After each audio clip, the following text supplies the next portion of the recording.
On Palestine, Netanyahu and Trump are both saying the quiet part out loud. And we're hearing some blunt truths that maybe many people didn't really want to consider before. Netanyahu is saying that Israel won't accept living alongside a Palestinian state, meaning the whole idea of a two-state solution, well, Israel's saying that's never going to happen. Trump has made clear that the US is no longer demanding a Palestinian state. Hi, I'm Tony Karon, the editorial manager at AJ Plus. I have been covering the Middle East peace process, as they call it, since the days of Bill Clinton and Yasser Arafat in the late 90s. Netanyahu has come to Washington to talk about what comes next in Gaza. There's not much good news in there for Palestinians, particularly the Palestinians of Gaza. From the Israeli side, it's like forget about a two-state solution or Palestinian statehood. They're now talking about the expulsion of the survivors of the Gaza genocide. On the American side, they've long stopped talking about a two-state solution. Trump doesn't bother to sort of mouth the words that have been empty since 2000. These two sides are in accord, really, and are not bothering to say the words that many Western and Arab governments would like to hear from them. These aren't really new positions. That's the interesting part. That basically Netanyahu has been Israel's democratically elected prime minister for the majority of the last 30 years.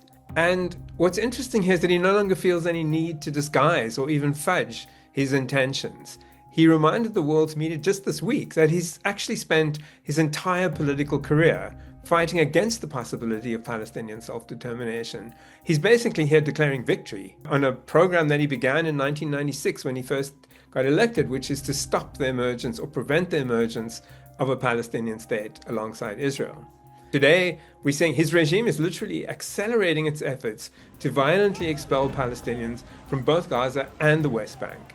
So why does Netanyahu feel so confident in his defiance of what's been the consensus among European, other Western and Arab states, and even the long-standing policies of the United States, the sort of mantra of a two-state solution?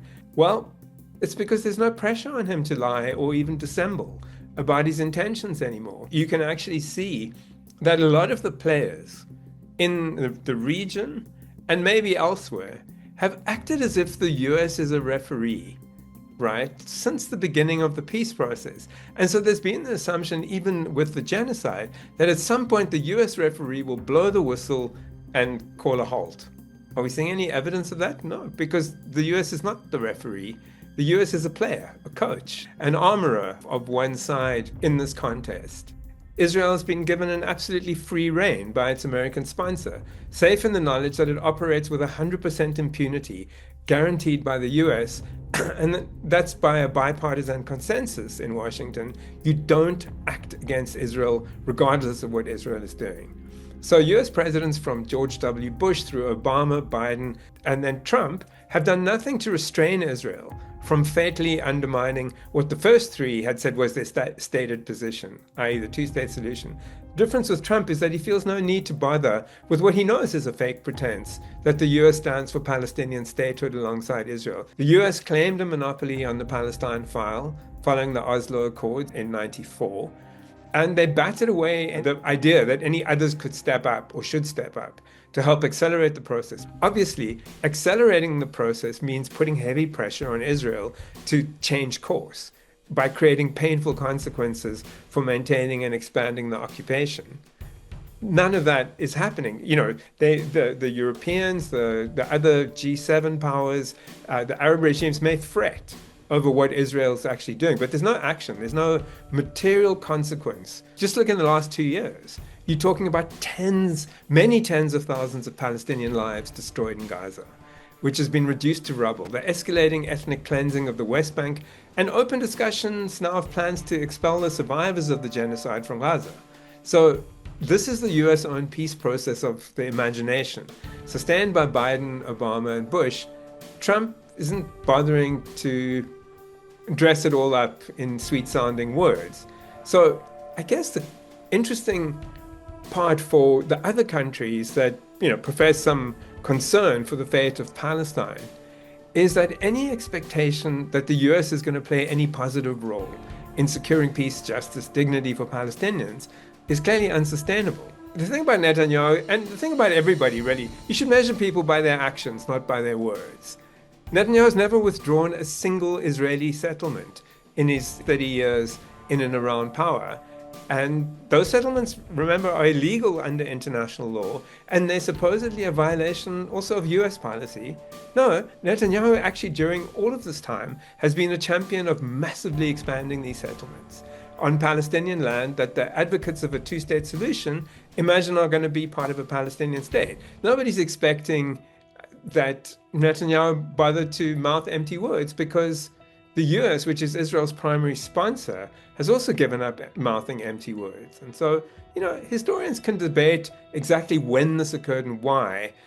Despite the rhetoric from AIPAC-sponsored politicians of both parties, Israel is not a strategic asset for the United States.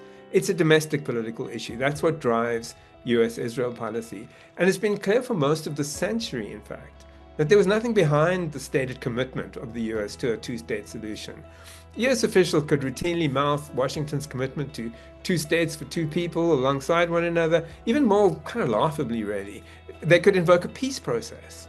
Now, anyone who's been covering this knows that the peace process, as in a set of choreographed steps and obligations on two parties, formally ended in January of 2001 at the Taba talk. So that's nearly 25 years ago.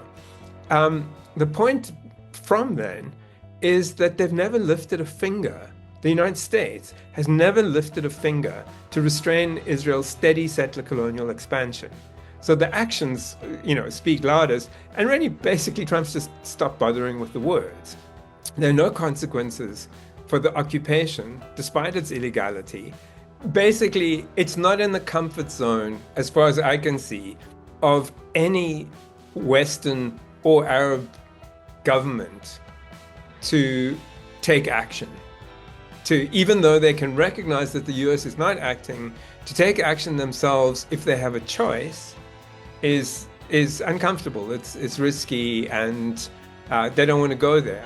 At the same time, we can see that pretty much across the West, across the Arab world, the citizenry are absolutely enraged by the fact that nobody is stepping in to stop these absolutely grotesque war crimes. So the question is, are the citizenry putting enough pressure on the governments across the board to act? Whether or not they act, and which of them act, is going to be determined by the amount of pressure they feel from their own citizenry.